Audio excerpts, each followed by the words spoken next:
He was one of the most respected coaches in jiu-jitsu, the man behind a dynasty of champions. Now he's behind bars, accused of horrific crimes against his own students.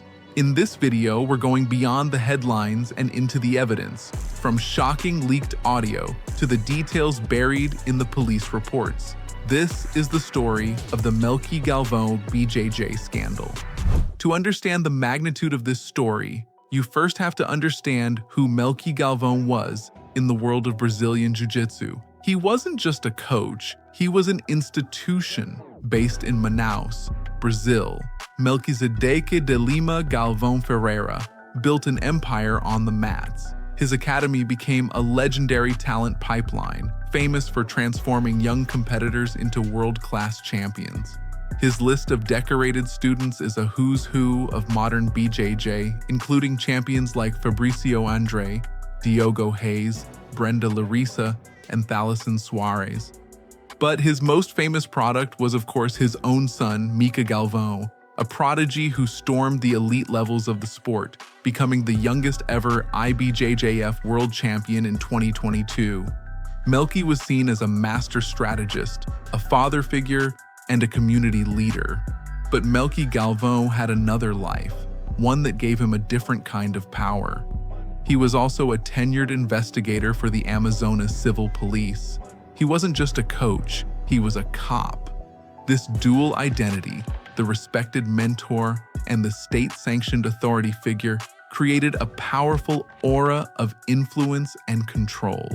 It's a critical piece of the puzzle, a layer of authority that casts a long shadow over everything that was to come. And it's this carefully constructed myth that makes the reality of the accusations so profoundly disturbing. The foundation of this myth began to crumble on April 28, 2026, when Melqui Galvão surrendered to police in his native Manaus. He wasn't arrested on a whim. The warrant for his temporary arrest, issued 5 days earlier on April 23rd by a court in São Paulo, was the culmination of a rapidly escalating investigation. The case is being handled under judicial secrecy, but details have emerged that paint a horrifying picture. The investigation was sparked by a 17-year-old female athlete who came forward with allegations of sexual misconduct. She reported that the alleged incidents occurred during a trip to Italy for a jiu-jitsu competition, a trip that was supposed to be a professional opportunity under the guidance of her trusted coach. But her report was just the beginning. As authorities at the 8th Women's Defense Police Station in São Paulo began to dig, the case quickly expanded. Soon, 2 more alleged victims were identified, bringing the total to at least 3. The most shocking revelation was the age of one of the other complainants. She was reportedly just 12 years old when the alleged abuse began. The official charges listed in the court documents are severe. They include violations of several articles of the Brazilian Penal Code, Article 147 for threat, Article 154A for the unauthorized hacking of a computer device, Article 215A for sexual harassment, and the most serious, Article 217A for the rape of a vulnerable person. This last charge specifically applies to acts involving minors under 14 or individuals who are unable to give consent. According to police, the allegations go beyond physical acts. Investigators reported that Galvão allegedly hacked the 17-year-old victim's phone in an attempt to delete evidence. Furthermore, when she confided in her parents, he allegedly launched a campaign to discourage them from going to the authorities, offering professional and financial incentives in exchange for their silence. This wasn't just an arrest, it was the start of a public unraveling. Galvão was placed on a 30-day temporary detention, a measure used in serious cases to prevent interference with an ongoing investigation. And in a move that highlighted the institutional gravity of the situation, the Amazonas Civil Police immediately suspended him from his duties as an investigator, launching their own internal affairs review. The man who was supposed to investigate crimes was now the subject of a major criminal investigation himself. In the age of social media, scandals often break not in courtrooms but in WhatsApp groups and Telegram channels. The single most explosive piece of evidence to surface in the Melqui Galvão case is an audio recording, reportedly of Galvão speaking to the father of the 17-year-old complainant. While its authenticity has not been officially confirmed by authorities, it has been widely circulated and was reportedly handed over to law enforcement by the victim's family as key evidence. Listening to this audio is a deeply unsettling experience. It's a masterclass in what observers have called apology, manipulation, and an attempted bribe. Let's break down exactly what the speaker, believed to be Galvão, says. First, there's the apology. The speaker says, "I'm totally sorry, I couldn't sleep well last night. Because of what I did, I don't think anything can justify my behavior." He repeats similar sentiments, acknowledging that he failed in his duty as a mentor. But the apology quickly pivots to justification and blame shifting. In a stunning attempt to reframe the narrative, the speaker suggests the young athlete's own behavior was a contributing factor. He claims, "She treated me in a way that no student treated me. That made me believe that there was something there." He's careful to add, "It's not her fault," but the implication is clear. He is attempting to muddy the waters, a narrative that completely ignores the inherent power imbalance between a coach and his teenage student. Then, the speaker moves to minimize his alleged actions.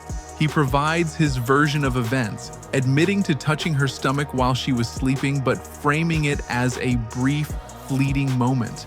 The most damning part of the audio, however, is what sounds like a clear attempt to buy the family's silence.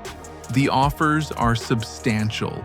He proposes giving the family a stake in a jiu-jitsu academy in Orlando, Florida, an opportunity he frames as a way to secure their future. When the financial incentives don't seem to be enough, the tone shifts to what many interpret as a veiled threat. The speaker, a police investigator, warns the father of the consequences of coming forward, suggesting that even if there is no proof to incriminate him, the scandal will tarnish his brand and cause many others to lose opportunities.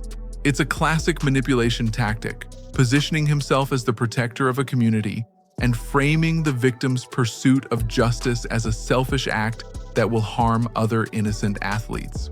What many reports aren't telling you is that this scandal has two major fronts. The first is the pattern of alleged sexual misconduct, but the second is a parallel controversy that points to a different kind of issue within his gym: the documented use of performance-enhancing drugs, or PEDs. Let's first address the expanding pattern of sexual abuse allegations. The initial report from the 17-year-old was the catalyst, but it opened the floodgates. As we know, at least 2 other victims have been identified by police, one as young as 12. A young woman gave a harrowing testimony to Brazilian media outlet SBT, alleging a pattern of abuse by Galvão that started when she was just 12.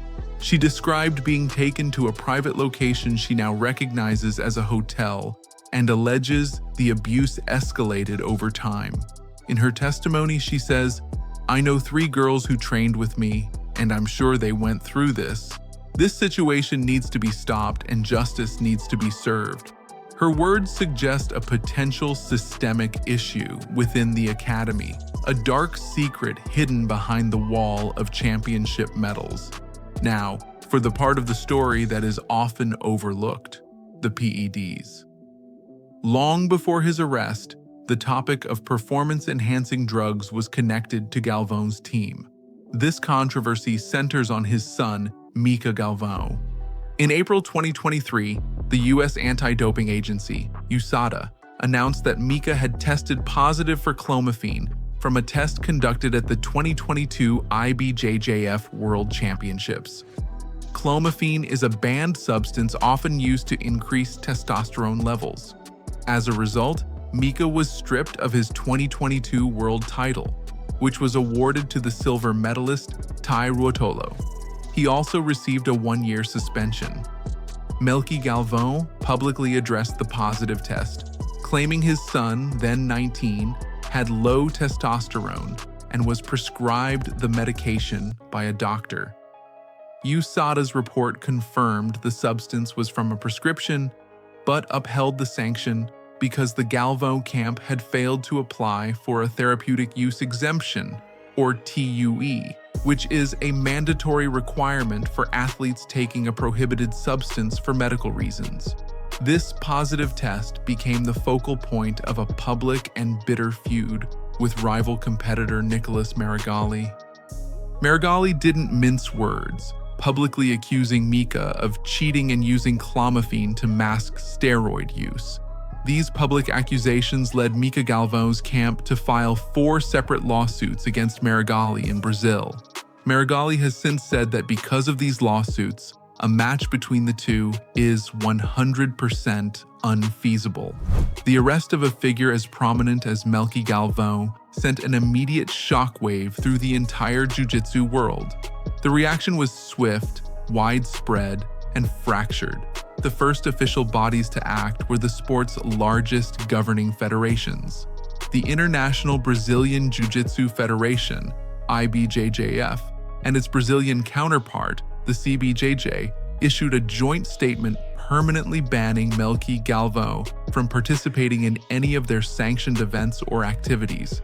This was a decisive and powerful message, effectively excommunicating one of the sport's most successful coaches. His academy, BJJ College, was thrown into crisis.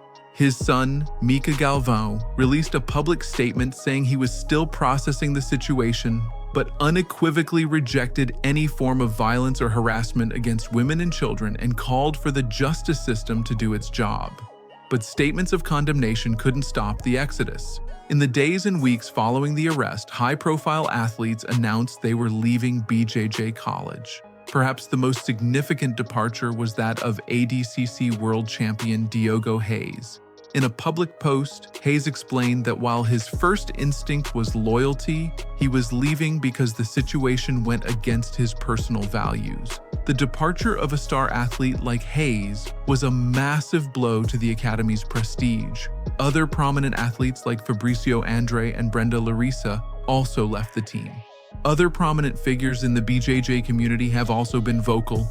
Nicholas Marigali, already embroiled in a legal battle with the Galvãos over the PED accusations, used his platform to encourage other potential victims to come forward.